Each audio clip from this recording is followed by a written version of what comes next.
In the small town of Crawfordsville, Georgia, where the pines whisper old secrets and the asphalt on Main Street cracks under the heat, life flowed quietly and unnoticed. For most of the 12,000 residents, days here were the same. Work at the factory, Sunday church service, evenings with beer at the White Hawk, the only bar that didn't close after the 2008 crisis. But for Jacob Reed, a 28-year-old African-American with a sharp gaze and calloused hands from warehouse work, Crawfordsville wasn't just home. It was a cage. Jacob grew up in the shadow of racial prejudices that no one acknowledged out loud, but everyone felt. His father, Elijah Reed, had once been a police officer in Crawfordsville, one of the first black officers in the department. He was a legend among locals, tall as an oak, with a voice that could calm any conflict. But in 2010, Elijah disappeared. The official story was that he left home after an argument with his wife and never returned. His body was never found. Jacob, who was 13 at the time, didn't believe a word of it. He remembered how, the night before his disappearance, his father whispered to his mother, "They won't break me, Mary. I know too much." And the next day, he was gone. 15 years passed, and Jacob had grown used to people avoiding his gaze whenever he mentioned his father. But everything changed in July 2025, when a new sheriff arrived in town, Troy Baxter. White, with the bearing of a Marine and a cold smile, Baxter declared he'd bring order to Crawfordsville. For Jacob, that meant one thing: trouble. The first incident happened 2 weeks after Baxter's arrival. Jacob was walking home from a night shift when a patrol stopped him. 2 officers, familiar faces, Bill Crow and Mike Jennings, stepped out with flashlights in hand. "Where you headed, boy?" Crow sneered, though he'd known Jacob since childhood. "Home," Jacob replied curtly, holding back his anger. But that wasn't enough. Within a minute, they had him pinned against the hood of their car, accusing him of suspicious behavior.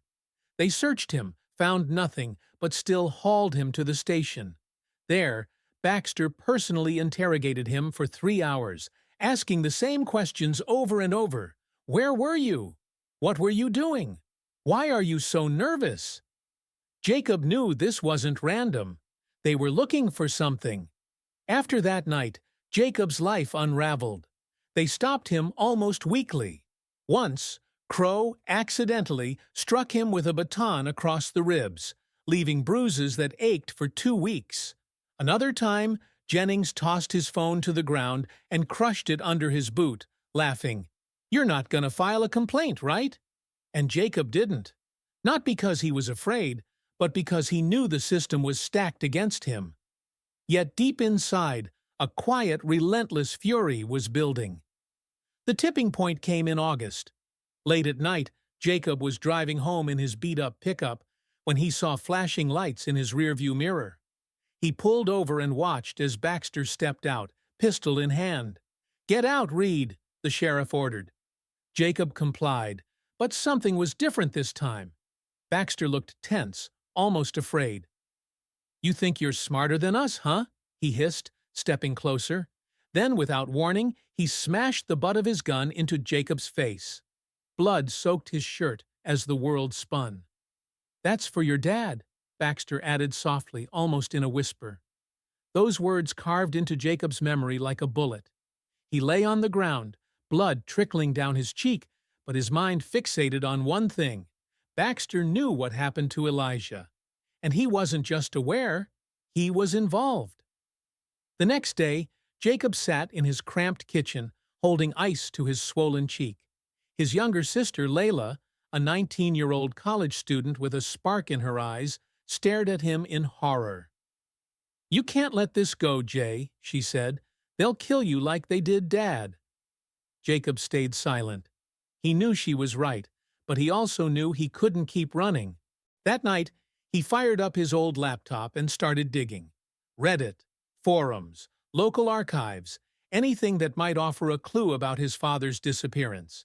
After hours of searching, he found a thread leading to the truth. On an anonymous forum, someone with the handle Deep South Whisper had posted in 2012, "Crawfordsville hides its sins beneath the pines." Elijah Reed knew about corruption in the department. They got rid of him. The post was brief, but it was enough. Jacob's heart pounded. He had to find this whisperer, and he had to prove Baxter wasn't just a brutal sheriff. He was a killer. Jacob sat in front of the dim laptop screen, scrolling through forum pages until his eyes watered from exhaustion. The Deep South Whisper post was his only lead, but tracking down the author wasn't easy. The account had been inactive since 2013, and the forum itself had long faded. Only a handful of old users still posted conspiracy theories and local gossip. Yet the words about corruption in the department gnawed at Jacob. He knew his father wasn't the type to stay silent when he saw injustice. Elijah had often told him about his work, how he tried to change the system from within, how he faced threats from his own people. But what had he uncovered that cost him his life? The next morning, Jacob woke with a headache and a bruise darkening on his cheek. Layla was brewing coffee, casting worried glances his way. "You looked like a ghost when you came in last night," she said, setting a mug in front of him. "What were you searching for all night?" Jacob hesitated, unsure whether to tell her everything, but then decided she deserved to know. "I think Dad didn't just disappear, Lay. He was killed, and Baxter's involved." Layla froze, spoon in hand. "You're serious? Jay, that's insane. Do you have proof?" "Not yet," he replied, "but I'll find it." That day, Jacob drove to the Crawfordsville Library, the only place where old newspapers and archives were kept. The librarian, Mrs. Grace, an elderly woman with kind eyes, recognized him immediately. "You look like Elijah, you know." "Same stubbornness in your eyes," she said, when he asked for access to the 2010 records. Jacob smiled, but inside he felt a pang of pain. He spent hours flipping through yellowed pages. Most articles about his father's disappearance were short and dry. Officer Elijah Reed left the force and presumably the town. But one note caught his eye. In the September 15, 2010, issue of the Crawford Post, it mentioned that Elijah was last seen near an old warehouse on the outskirts, the same one where an unexplained fire had once broken out. The warehouse. Jacob remembered that place. As a kid, he'd heard tales of the cursed hangar where ghosts supposedly roamed. But now it felt less like a story and more like a key. He decided to go there after sunset, not to avoid prying eyes, but because Baxter's patrols might spot him during the day. When he arrived, the sun was setting, painting the sky a bloody red. The warehouse stood in the middle of a field, surrounded by pines, a rusted shell with broken windows and a half-collapsed roof. Jacob turned on his phone's flashlight and stepped inside. The air smelled of rot and metal. Glass and debris crunched underfoot. He didn't know what he was looking for, but he felt he had to find something. And he did. In a corner beneath a pile of old crates lay a yellowed police folder with the faded words, "Crawfordsville Department." Jacob's heart raced as he opened it. Inside were documents, lists of names, dates, and a photograph. In it, Elijah stood by the warehouse, holding a metallic object that looked like part of a machine. On the back, handwritten, "Contraband. Yettupatu. Achum." Jacob realized his father had been investigating something big. But what? Suddenly, he heard a noise. Twigs snapping outside. He switched off the flashlight and pressed himself against the wall. Through a shattered window, he saw the headlights of a patrol car approaching. "Damn it," he whispered, tucking the folder under his jacket. The warehouse door creaked, and a familiar voice boomed, "Reed, I know you're in here. Come out, or you'll regret it." It was Bill Crow. Jacob realized he'd been followed. But how? He didn't have time to think. Crow turned on his flashlight, sweeping the beam through the darkness. Jacob bolted for the back exit, clutching the folder so tightly his knuckles turned white. He burst outside and ran into the woods, hearing Crow shout after him, "You're a dead man, Reed!" Branches whipped his face, his feet sank into mud, but he didn't stop. Only when Crow's car faded into the distance did Jacob collapse to his knees, gasping for air. He opened the folder again. There was another document, a list of 5 names. One was crossed out, Elijah Reed. At the bottom, a signature, Troy Baxter. This find was a bombshell. Baxter didn't just know about his father's disappearance, he was part of it. But what was the contraband? And why the warehouse? Jacob made his way home under the cover of night, dodging the headlights of passing cars. Layla was waiting, pale with worry. "Where were you?" "I thought they got you," she cried. Jacob tossed the folder onto the table. "See for yourself," he said. Layla read the documents and covered her face with her hands. "Oh my God! What do we do?" "We fight," Jacob replied, his voice carrying a steel he hadn't felt in years. He knew this was just the beginning. Baxter and his men wouldn't stop until they silenced him. But now Jacob had proof, and a plan. He had to find Deep South Whisper and uncover what his father knew before he died. And he had to survive. Part 3. Jacob sat at the kitchen table, holding a mug of cold coffee he hadn't touched. Layla paced back and forth, nervously biting her nails. The folder lay between them like a ticking bomb. "We fight," he'd said, but the words hung in the air, heavy and uncertain. Layla stopped and looked at him. "Jay, this isn't a game. If Baxter finds out you have that folder, he won't just beat you, he'll kill you, and probably me too." Her voice trembled, but her eyes burned with resolve. Jacob nodded.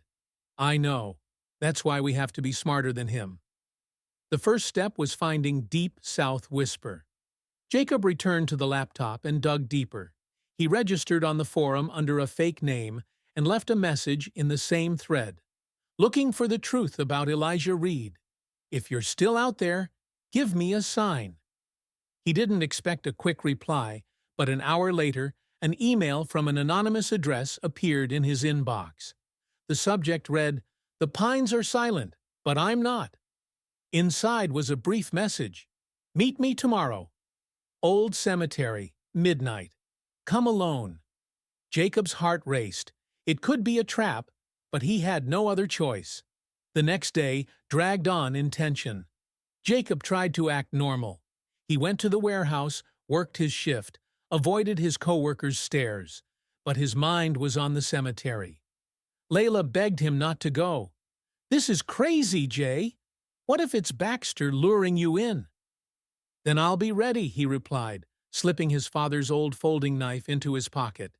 He wasn't a fighter, but he wouldn't go down without a struggle. At midnight, Jacob stood among the weathered tombstones of Crawfordsville's old cemetery. The moon barely pierced the clouds, casting shadows on cracked slabs. The air smelled of damp earth and pine needles. He waited, listening for any sound. Finally, a figure emerged from the darkness, thin, hooded. "You Reed?" The voice was raspy but feminine. Jacob nodded. "And you are?" The woman pulled back her hood. She was in her 50s, with gray hair and a scar across her brow. "Call me Annie. I was with the department when your father disappeared." Annie explained she'd been a dispatcher at the Crawfordsville police in 2010. She remembered Elijah, one of the few who didn't take bribes or stay quiet about dirty business. "Your dad uncovered a weapons smuggling ring through that warehouse," she said, lighting a cigarette. "Not just handguns, military-grade stuff, shipped through Georgia to the ports. The department was in on it with local bigwigs. Elijah gathered evidence, but he didn't get the chance to turn it in." Jacob felt his chest tighten. "What happened?" "They lured him to that warehouse, said they'd settle it there. I heard him call for backup on the radio, but no one went. Then, silence." Annie flicked her cigarette butt to the ground and crushed it with her boot. I quit a month later. I was scared I'd be next. I posted on forums, hoping someone would pick up the trail. But everyone was too afraid. Jacob pulled out the folder and showed her the list of names. Annie studied it closely. That's their inner circle. Baxter was a junior officer back then, but he was deep in it. Two others are still alive. Crow and Henry Lawson, a lawyer who launders their money. She took a drag of air. You want justice, Reed? Then brace yourself. They won't go down without a fight. Their conversation was cut short by a sharp sound, an engine humming in the distance. Annie tensed. Go! Now! Jacob didn't argue. He bolted through the cemetery, ducking behind trees as a patrol car's headlights lit the road. It was Mike Jennings. Damn it, they're watching, Jacob thought, picking up his pace. He made it home an hour later, soaked in sweat and mud. Layla was waiting, knife in hand. She'd heard a car circling the house earlier. You okay? She breathed. Jacob nodded, but his mind was elsewhere. Annie had given him a thread, but now he was in even greater danger. The next day, Jacob decided to act. He photographed the folder's documents and sent them to an anonymous email Annie had given him before vanishing into the dark. Keep this. If they get me, post it online, he told Layla. Then he drove to Henry Lawson's office, the lawyer from the list. Lawson was a known figure in Crawfordsville, slick as an eel, with expensive suits and a fake smile. Jacob stormed into his reception area, ignoring the secretary's protests. I need to talk to Lawson, now, he barked. Lawson emerged from his office, calm and cold. You're Elijah's son, right? How can I help? Jacob slapped a copy of the document with the list onto the desk. Explain this. Lawson glanced at it, and his smile faded. You don't know what you're getting into, kid. Go home while you still can. But Jacob didn't back down. I know about the warehouse, the smuggling, and what you did to my father. Lawson leaned closer, his voice low and menacing. Your dad was a fool, and you're repeating his mistakes. Think about your sister, Reed. It was a direct threat. Jacob left the office trembling with rage. Lawson knew everything, and he wasn't about to surrender. But now Jacob had confirmation. The conspiracy was real. That night, he heard a knock at the door. Layla grabbed her phone, ready to call 911, but Jacob stopped her. He peeked out the window and saw Annie, pale and terrified. They know I talked to you, she whispered. Baxter's coming for us both. Jacob opened the door, and Annie stumbled inside, clutching her side. Her jacket was torn, and blood stained her palm. They tracked me, she gasped, collapsing into a chair. Layla rushed for the first aid kit, but Annie waved her off. It's not a bullet, just a knife. Crow missed, but not by much. Jacob clenched his fists. How'd they find you? Annie winced, wrapping her wound with a rag Layla handed her. I was careful, but Baxter's got eyes everywhere. Someone from my old contacts sold me out. They know what I told you. The room filled with a heavy silence. Jacob felt everything slipping out of control. The folder, Annie, Lawson, all threads of the same web, but he still couldn't see the full picture. What do we do? Layla asked, her voice shaking. Jacob looked at his sister, then at Annie. We expose them. Everything we've got goes online. Let people decide who to believe. Annie nodded. I've got an old laptop and contacts in Atlanta. A journalist who's not afraid to dig. But we need to get out of Crawfordsville. Now. The plan was simple but risky. Annie would reach her contact, send the document copies, and record a video where she and Jacob would tell all. The warehouse, the smuggling, Elijah's disappearance, and Baxter's threats. Layla insisted on coming, but Jacob refused. You stay here with the neighbors. If we get caught, someone has to know the truth. Layla cried but agreed. At 2 a.m., Jacob and Annie slipped out through the back door, carrying the folder and laptop in a backpack. They walked, avoiding main roads, until they reached an old barn on the outskirts where Annie kept her pickup hidden. "If we make it to the highway, we've got a shot," she said, starting the engine. But as soon as the headlights hit the road, another set of lights appeared behind them. Jacob turned and saw a familiar patrol jeep. "Drive!" he shouted. Annie floored it, the pickup lurching forward, bouncing over potholes. The jeep closed in, its siren piercing the night. In the headlights, Jacob made out Baxter at the wheel, his face stone-cold, eyes blazing with fury. "He won't stop," Annie muttered, swerving into the woods. Branches smashed against the windshield, but she didn't slow down. A gunshot rang out from behind. The rear window shattered, and Jacob ducked, shielding his head. "Hold on!" Annie yelled as the pickup burst onto a clearing. But Baxter was too close. The jeep rammed their side, spinning Annie's truck into a tree. It all happened in seconds. Jacob felt a sharp pain in his shoulder, but shook it off. Annie was unconscious, her head slumped against the steering wheel. He grabbed his knife and opened the door just as heavy footsteps approached. Baxter stood 10 yards away, pistol in hand. "Game over, Reed," he said, his voice calm, almost bored. Jacob bolted into the woods without thinking. A bullet whizzed past, striking a pine trunk. He ran until his lungs burned, weaving between trees. Baxter followed, not fast, but relentless, like a hunter who knew his prey had nowhere to go. Jacob realized the backpack with the evidence was still in the truck. Everything was lost. Then he heard a scream.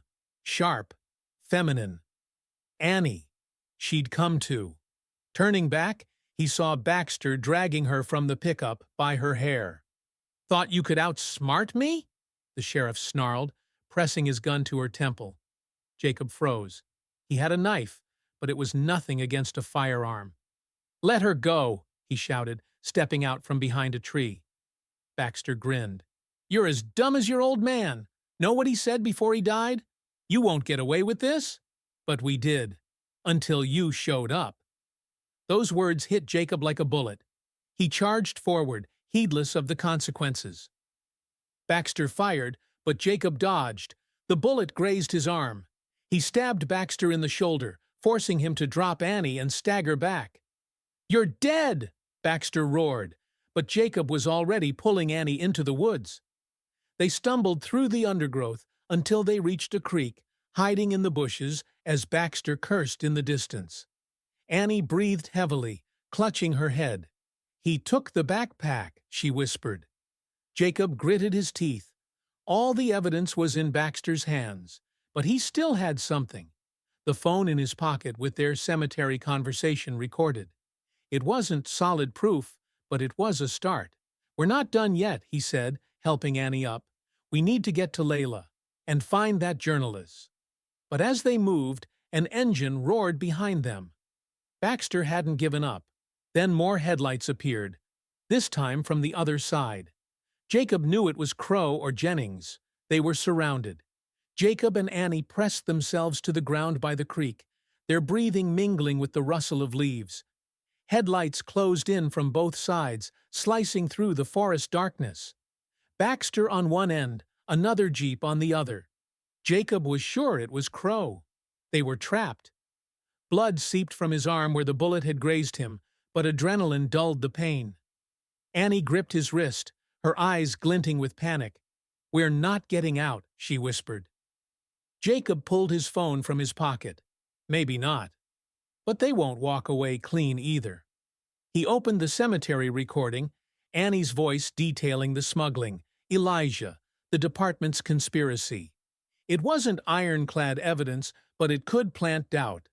Jacob quickly sent it to the email Annie had given for the journalist, attaching a short note. "If I don't make it out alive, publish this." As the message sent, he heard twigs snap. Baxter was just yards away. "Come out, you rats," the sheriff barked, his voice quaking with rage. Jacob looked at Annie. "Run to the road. Get help." She shook her head. "I'm not leaving you." But he insisted. "One of us has to survive."